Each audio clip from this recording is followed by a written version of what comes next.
Here we're at the AHR Expo live in Las Vegas, and we're walking around seeing all kinds of new products and new things. And I've met Chris. Hey, Chris. Hi, Ty. How's it going? So good to meet you. So Yeah. you have something a little bit different than anybody else. What is it that you have going on here? Absolutely. What we have here is a gasket that is actually an aerospace grade part. Okay. So we're bringing the aerospace technology to your toolbox. All right. So yeah, for all of your 45-degree fittings where you might have leaks, what we have engineered is a seal that goes on the fitting and you apply as normal.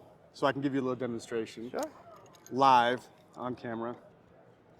You apply as normal, torque down, and the way this seal works is that this is dead soft annealed copper that has been tin plated. And that creates a super soft sealing surface. Okay. So after 15 seconds, that becomes work hardened metal. Final torque, and that is never gonna leak ever again. So you have a solution to all of your 45-degree fitting leaks. And we also recommend putting that on proactively. Okay. So when you have a perfect flare, and any technician knows when you go out in the field and you take the time to do a cut and a perfect flare, you're gonna be protecting it with this seal. Okay.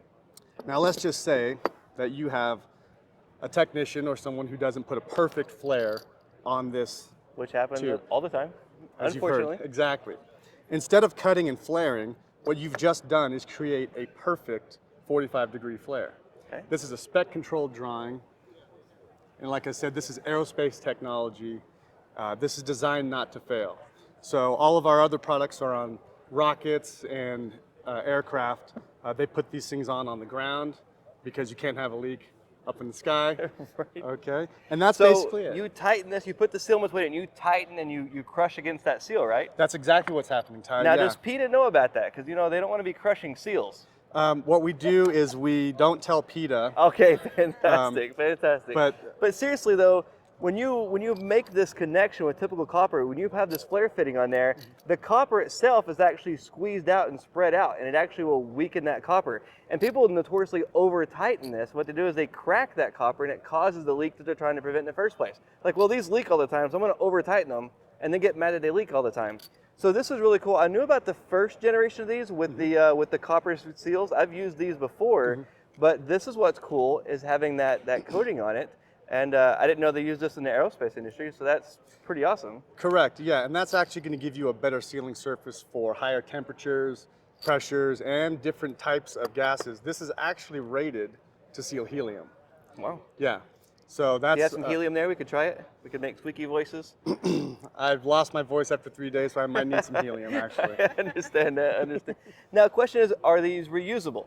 No, that's the thing, yeah. So this becomes work hardened when you put it in here. So if you do break the line for maintenance, you're gonna put another seal on. Absolutely right. So just like the copper, except now you're saying that we can reuse this fitting without having to cut a new one. It's possible with these seals putting it in there? That's what I would say. No more cutting and reflaring. So we've talked about having these flared fittings. We talked about the advantages of having them, and a lot of people don't like them, especially having to cut that end off. Sometimes you now have less and less copper to work with. So every time you cut that off, even if you're using the groove in your tubing cutters, which a lot of people don't realize that groove in the tubing cutter is just for this end right there, you can cut that flare off. Now we can reuse this flare with this tool. Now again, I haven't used this yet, but this is definitely something that I want to try because this could really save a lot of time. This could really save me a lot of cutting and copper. And really, you know, sometimes those flares don't come out perfectly. So this would be something I'm really interested in trying. Now, I just want to make clarification, Chris. Have we ever met before? Never. Is there any monetization connection here? No. So there's not. This is just something I find that's interesting here at the conference. Just wanting to share this with you guys out there in the field and coming into the field. These are other solutions for it. So how long have you been into the trade, Chris? Actually, I've been doing this for about 17 years, but the company's been in business for 50 years. Wow. And we've been doing this since the Atlas rocket program. So this is actually aerospace grade, you know, from the beginning. I always wanted to be in space and loved satellites and all that kind of stuff. And I thought about the space shuttles, and really it just wasn't able to get there. But one thing I've learned is space is all around us. The science behind the air. And there is still so much to explore in the air now and what we have now. And what's cool is things like what's happening in the space shuttle. And the space shuttle, all that technology is coming right now here into HVAC. And we see this in more than one scenario. So it's pretty cool seeing this stuff come into place. Excellent. Now, in the trades, we have new people coming in all the time. What advice would you have for somebody coming into the trade? Well, I guess you have to know your customer. You have to know what problems that they might be having. What we found is that these type of leaks that were happening in the aerospace industry are happening in HVAC, and instead of doing the workarounds, we offered them our solution. But again, we didn't know it existed until just recently. So if you're going to come into the industry, I guess that's what you'd have to do. Fantastic. Now on your side, you have a whole team of engineers that's worked and designed with this. So a lot of times people don't think of HVAC, we all think about doing the work, but there's a whole other side of scientists and engineers that come up and develop these kind of things and then test them for a market as well. So when you think about HVAC, these products can make our jobs a whole lot easier, but also there's a whole other side of HVAC in developing this kind of stuff. You've been with the company quite a long time. I've never been anywhere more than 3 years because I'm a nomad, I like to move. So the positions are here, it's all available. So never stop learning. All right. Thanks, Chris. Ty. All right.